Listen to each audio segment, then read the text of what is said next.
Welcome to the Eating at a Meeting podcast. I'm your host, Tracy Stuckrath, dietary needs expert, certified meetings manager, certified food protection manager. I have searched the globe to find people and businesses who are creating safe, sustainable, and inclusive food and beverage experiences for their employees, guests, and communities.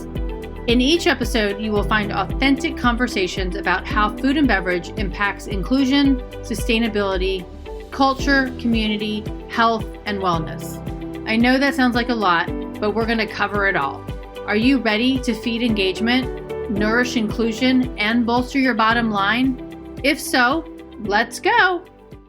I'm so excited to have somebody from halfway around the world on the show with me today, and her name is Elli Kriel, and she's in Dubai, and she owns a company called Ellie's Kosher Kitchen in Dubai, and she's been doing catering for a little over a year and a half now. But I'm going to let Ellie introduce herself and tell you a little bit more about what she's doing, and then we're going to get into catering kosher in Dubai. Hi from Dubai, and it's great to be here and to talk about what I'm doing. So I've been in Dubai. I came here in 2013, August 2013. So I'm going into my 8th year here. I moved here with my family.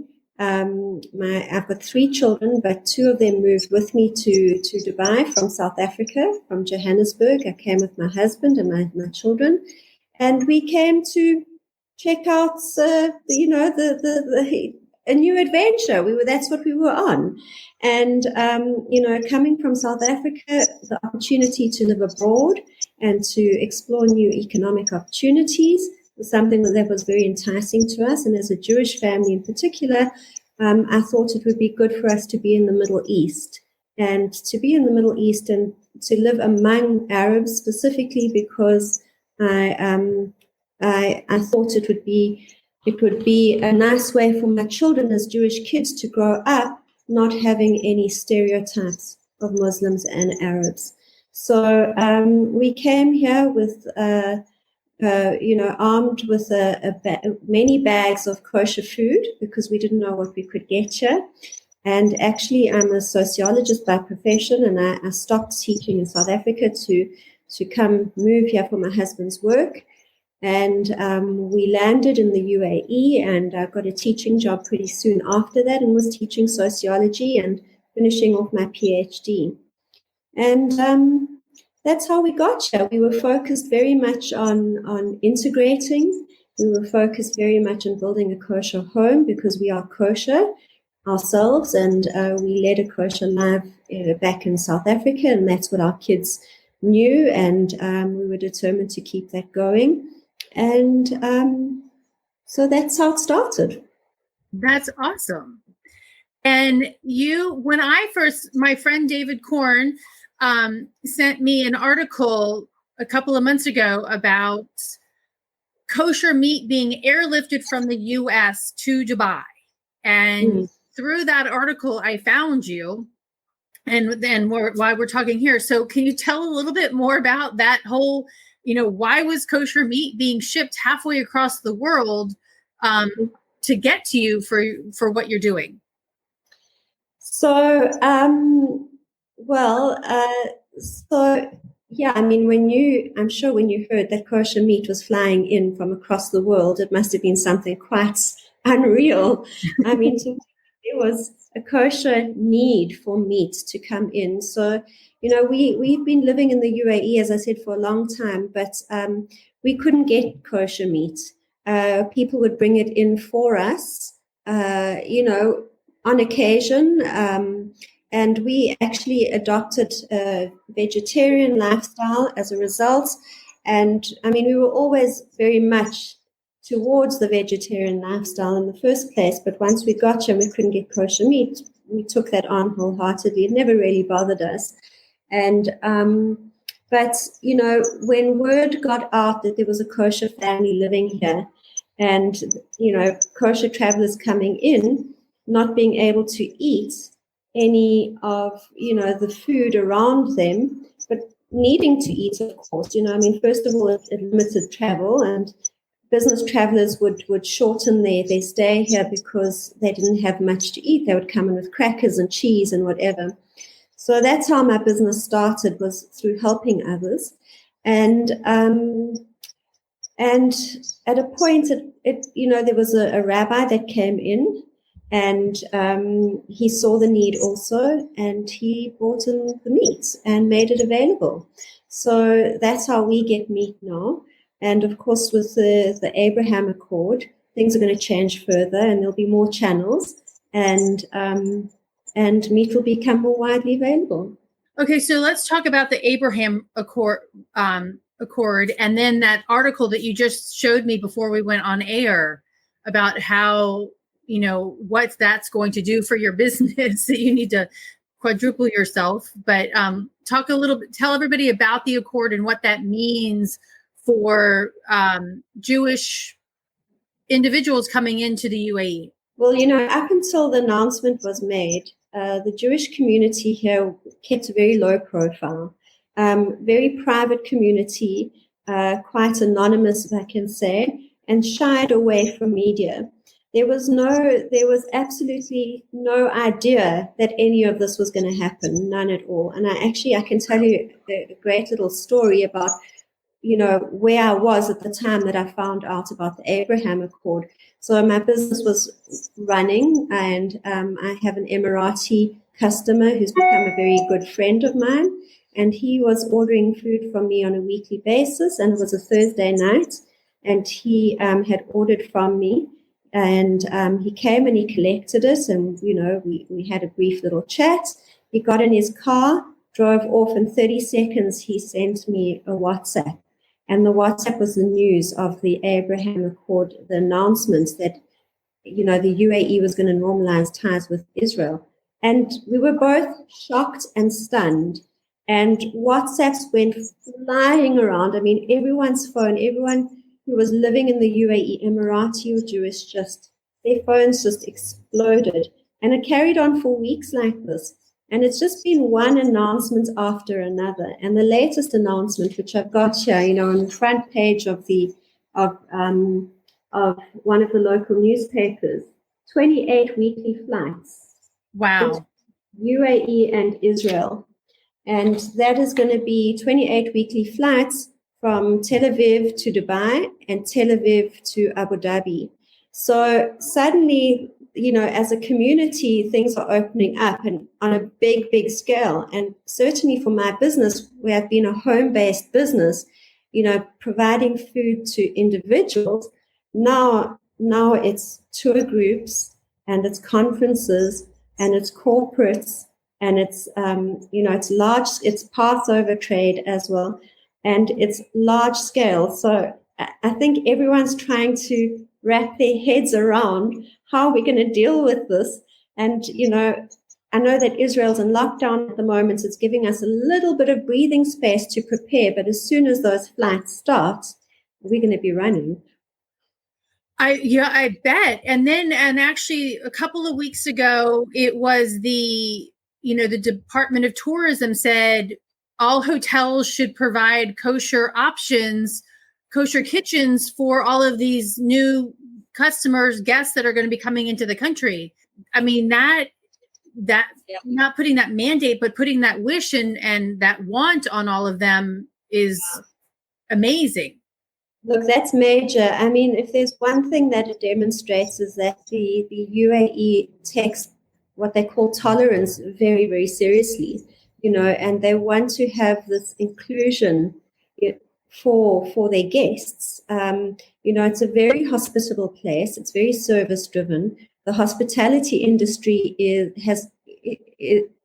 has phenomenal standards. I mean, it's top class, really top class. To have the idea that guests can come and stay in these amazing hotels but not be able to eat is, it goes against the whole ethos of the place. It's very driven around pleasing and impressing people. So when that came out again, I mean, we were all kind of floored. We didn't expect this to happen either. It's been one announcement after the other, the normalization. Then it was the kosher kitchens in Abu Dhabi. Every hotel has to have kosher menu options and a kosher kitchen, or at least a combination. Then it's been the flights, and I also saw, following that, the visa-free entry for Israelis and UAE, both sides. Wow. And embassies, yeah. So a lot going on, yeah. And of course, lots of business ties and that sort of thing. Right. Yeah. And you just, this week you went up to, I always don't say this right, Abu Dhabi. Abu Dhabi. Thank you. And did a business meeting. What was that about? What was that event? So the business summit was really just to bring the parties together, the Israelis, the Americans, and the Emiratis, to find ways to do business together, to align projects, basically to lay the foundation and to sign, the treaties or the agreements between them, and it was a large delegation. I would say about 200 people, and 60 of them needed kosher food. So I was there to make sure that the delegates had kosher food. It was under OU certification, which is one of the largest in the world, kosher certifying agencies in the world. They support me. I'm certified by them, and we produced an amazing meal. We had excellent support from the hotel. It was in the Emirates Palace. You should go onto my Instagram. You might see photos still of the Emirates Palace. It's an extraordinary place. Beautiful, beautiful passageways, lovely scenery, gardens, beach, everything. And they had an outdoor dinner last night, or was it last night or the night before? It's the night before. And it was seamless. It was completely seamless. You had the K on tables where kosher people were going to sit, and you had 2 sets of waiters, and you were asked whether you needed kosher or non-kosher food, and there was a mashgiach, who's a kosher supervisor, that was also there. So making sure that everyone was delivered the food that they needed.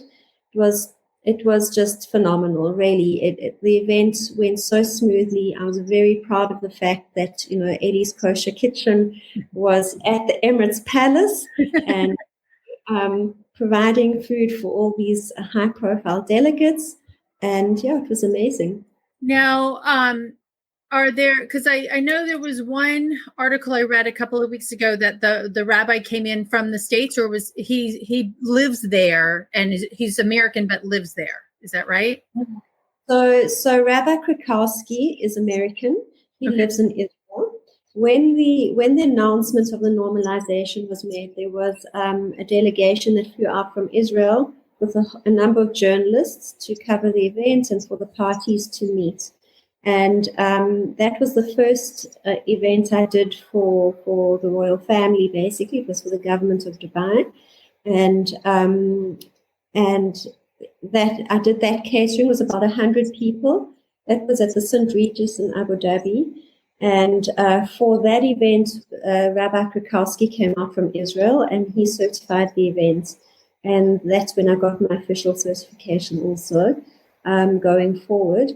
And so he returned shortly after, but he sent another rabbi who was here for a while also, and now I've got someone else also again. So people are coming in and out all the time. Okay. And I know, we were chatting earlier that you're getting some calls from hotels and to come help them. And you're also, because, here in the States, to get a kosher meal, a lot of times in hotels don't have the space or the capacity to have that kosher kitchen. So you're bringing it into that property. They're having a kosher caterer bring it in. Are you looking forward? Do you think that's the way it's going to go? Or do you think they're going to kosherize their kitchens as well? Or do they have extra kitchens to do that? Well, I think it's going to be a combination. Most of the hotels here, I don't think I've seen any hotel that doesn't have a spare kitchen. And in this COVID climate, actually, most of the kitchens are closed in the hotels because they're not fully functional. So, and there are many restaurants within the hotels that are also closed. So there's no shortage of kitchens to be koshered. The so what I'm planning to do and what I've started doing already is a number of things. And the one is to continue to provide fresh food and do catering for visitors who want it. But in addition to that, I'm doing a number of frozen meals that hotels can keep on hand. And when people arrive and they say, well, we kosher, then they can pull out the menu and say, okay, this is what we can offer you. And they will have it heated in the correct way within a hotel so that it doesn't break any of the kosher rules. And then they can deliver it to the client. And that can happen as, as a kind of a takeaway delivery service, or it can happen as an in-room dining service. And actually today, with the Hilton Hub Tour City, Hub Tour Hotels, we launched a 24/7 in-room dining service, kosher in-room dining service, yes. And that's based on this principle of frozen food. But my kitchen is also in the Hilton, so it just makes it so much easier. When someone is staying at the Hilton and they want something, they can order it directly and it will go into the process. So very easy from that perspective. Then there's the other scenario where we have large groups. Obviously, I have limited capacity in my own kitchen. It's a small kitchen, actually, even though it's based in a hotel already. But, I'm getting requests for 200 people, 300 people, 500 people, sometimes 1,000 people. That's not something I can do out of my kitchen at the current moment. Hopefully, I will be quite soon. But the way that we deal with that then is that we work with the hotel chefs. We go into their hotel. We ask them for a dedicated kitchen. We kosher out that kitchen. And then we station a supervisor and one or two of my chefs to lead the whole production of the food. And the hotel brings their chefs to support, and then we produce the food in the hotel. And I've done a number of those, and they've been very, very successful. Okay, that's good. That's good to know, because then that gives options for organizations bringing their events to the country. Yeah, absolutely. Yeah. And that will be available in Dubai and Abu Dhabi. So earlier this week I did it in Abu Dhabi. I've done quite a few of those in Abu Dhabi. Actually, interestingly, less in Dubai, but it's doable, and each time it becomes easier and easier because we've gone through the process. So. Right, and as they get used to doing it as well, that'll become easier for them, the hotel properties as well. Correct. So on your website, your background is really interesting to me, in the fact that you were born and raised in South Africa to Greek parents, and you follow kosher, and now you live in Dubai. But your catering menu, or the food that you create, is kind of Kosherati, and merging those two cultures together. Can you talk a little bit about that? Sure, I can. So what I see in food is that the food that one tends to produce is very much an expression of their identity. And if you look at my menu, it's quite an eclectic menu. It's got various Jewish, Mediterranean, Greek kind of influences in it. So typically you will see, either it's an all Ashkenazi kind of Eastern European menu or Sephardi menu. But in my case, we've got a little bit of Ashkenazi, we've got a little bit of Sephardi, we've got a little bit of Greek, we've got a little bit, of Emirati. And the thing is that, when you're living in a place, you tend to express that environment around you, and that comes through in your food. And being kosher in a new environment, especially someone who's interested in different cultures and different people, and, wanting to also experience different cultures and the heritage of different people, I wasn't able to do that with a kosher lifestyle. So I started reading a lot of recipes and understanding the different foods of the region, and, talking to people, and decided to start making my own form of Jewish foods. that would be eclectic because, I'm not strictly Ashkenazi. My husband's Ashkenazi. I come from a Greek family, so it's very Mediterranean, more Sephardi. So there's a mix of things that, I'm very aware of different foods. And so Kosherati came about because I wanted to experience Emirati foods in a kosher way. And I started looking at the recipes, and I saw in many cases there were some similarities. Sometimes, and you would think immediately, oh, there must be similarities in Sephardi food, but actually I found quite a bit of similarities in Ashkenazi food, which is surprising because, they're so far away from each other, regionally. So it's not like you would expect an overlap in the recipes. But actually, there was an overlap, and I started playing around with the recipes and the taste and the spices. And then also from the Greek side, I noticed there were a lot of foods, especially in the names of the foods, that were very similar. And you could see they were either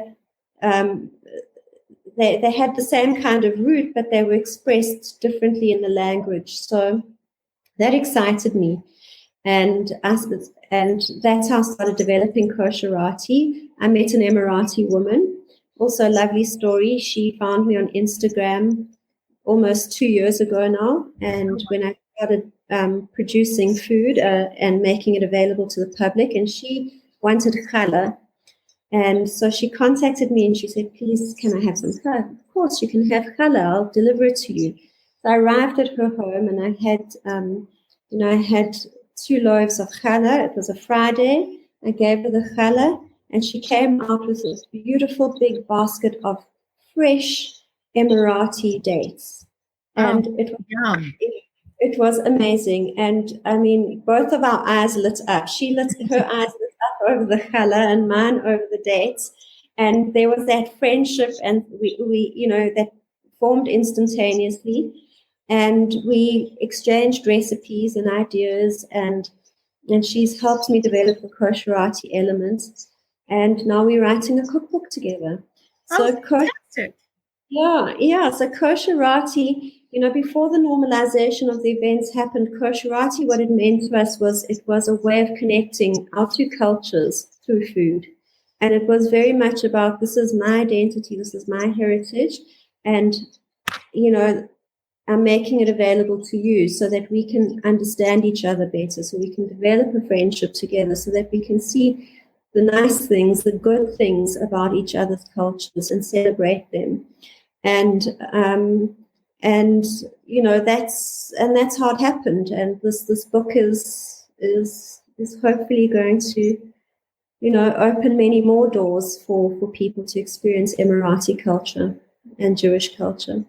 I love that. And when we were talking last week, culinary diplomacy is a term that you used. And I love that because, we all sit down and we all break bread. We all have to eat.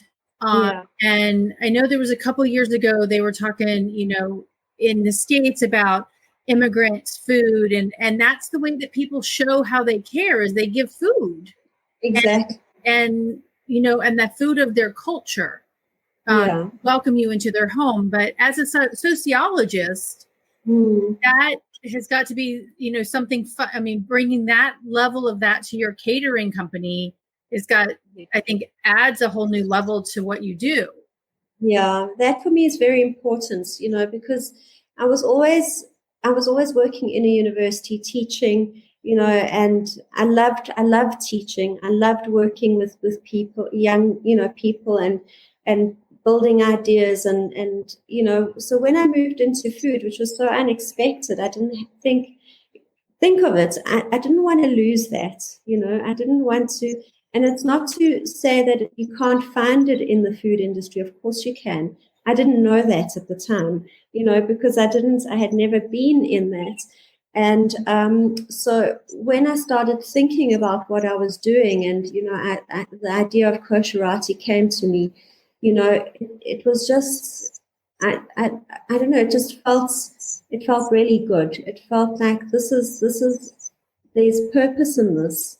There's a good reason to develop this, because it can bring two people who had very little contact with each other together. Mm-hmm. And as you say, it's a primal thing. To eat is a primal thing, and we all need it to survive. And when you sit down and you break bread together, you are breaking barriers. You're really breaking barriers, because you're giving of yourself, you're giving of your heart, you're giving of your family, you're giving of your whole background, your history. It's all coming out in your food, and your food expresses who you are at that moment. Where you are in your life in terms of your environment, your social location, your income level, what elements of your identity are the most active at that moment.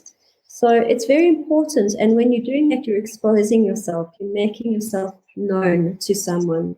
So food is very much an expression of who you are. And that's what I like to do. And I think people, if I can say it, can taste it in my food, because when when I cook, and when I share recipes and we develop things in my kitchen and we make it available, I get such good feedback. And the feedback is, people say to me, "Oh, this reminds me of home," or "This is like my grandmother," or "This is like my mother," or "This is like," and the expression on their faces. I mean, I'm not a chef. I'm not a professionally trained chef, and but it's just that expression of the faces that people, they suddenly open up at that moment with so much joy. It creates a connection and a bond. That it is so important, and it's amazing how many estate dinners and different events around the world have been peace talks have come around because of a dinner, or just having tea with someone as well. Sitting down and enjoying food and beverage with someone else really does open that up. So the sociology of food over history, I mean, that have you explored that when you're teaching sociology, and how can you talk a little bit about that? So what I did actually, what I taught, what I focused on was more gender studies, family life balance, the role of women in society. That's where most of my work was focused. And specifically at the time, when I was in South Africa, we were just in the midst of a terrible HIV, epidemic. And when I started teaching, in fact, it was probably at its worst. So that was the pressing issue in our society at the time. And that's where I focused a lot of my work on HIV/AIDS with orphans, and also with women, the way it affected women. So it was very gender focused. But again, with this business, with my sociology, what I'm enjoying about it is that I'm a woman, I'm a businesswoman, and I'm also leading a new area of food production. So it's very interesting for me, to see how people are reacting to a woman in the workplace, to how also with kosher, how this is developing. So it's very interesting. Also, with work-life balance, I remember everything that I was teaching, and putting theory into practice is a lot harder. So often there are things that are going through my mind as I'm running around, catering and whatever else, and we learn as we go along. So it's very interesting. I mean, I think the one thing that I can say is that we are living sociology every day. We might not realize it, but actually we are living it, because we are interacting in groups. We are affecting the way that the world works. And, we can all sit down and analyze what it is that we are contributing to this world, and helping to move beyond the problems that exist. And again, this business started because there was a need. It was a community service that I was doing initially. It was helping people who needed food in Dubai, and they couldn't eat. So that's how it started, was food security. And so again, that element ties in nicely with my background. Definitely. And, food security right now is a big issue with the pandemic. But I mean, you met it in a different way at the time when you started. And so when we're looking at food and beverage and how it can impact us, it impacts our culture, it impacts our feelings of safety, whether it's food allergies or whether it's, I can't get a piece of bread on my plate, there's so many different things that food is entwined with and mixed in with in our society that we take for granted a lot. Yeah, we do. We really do. And I think that safety element is important because, as you said, it could be a specific diet, around maybe it's allergies or gluten-free or whatever, but certainly around kosher, what I was seeing, before the normalization was that people were asking me, is it okay if I come in? I'm Jewish, I've got a Jewish surname. Is it safe for me? And I would say, of course, it's safe for you. There's no problem for you to be here. You can be here. There's no issue with you being Jewish. But the thing is, the fact that people could get kosher food meant that they were okay. That they were being looked after. It was okay for them to be here, and that gave them security. It wasn't just food security in the sense that they could eat. It was also emotional security that they could get from it. That's a really good point. When we're designing menus, we have to think about that aspect of it as well. It's that comfort level and in knowing what you know and knowing what you believe in, and that you have access to that. Yeah. Sorry, and also, with people who keep a religious diet, when you travel, you're not going to drop that element of religiosity.